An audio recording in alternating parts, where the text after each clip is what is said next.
Obviously, skiers are very strong, and our muscles sometimes speak louder than our minds do.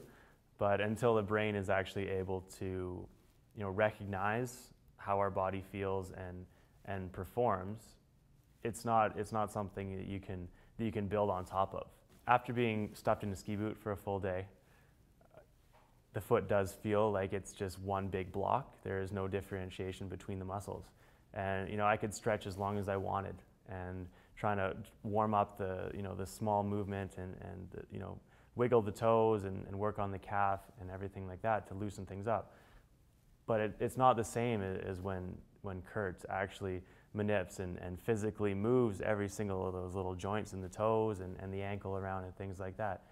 After having worked for an hour session, at the end of it, getting up and walking, you feel like there's the differentiation between the muscles and everything, and you feel like personally, I felt like there was a lot more proprioception. The toes are actually working like on their own instead of just one big kind of mass moving around and banging around on the floor.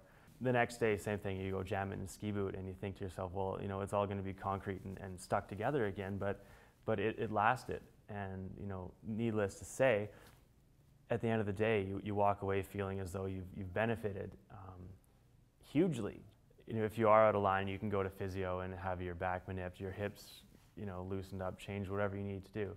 But until you, as an individual, are aware of your body and are basically able to feel the difference, you're not going to change anything.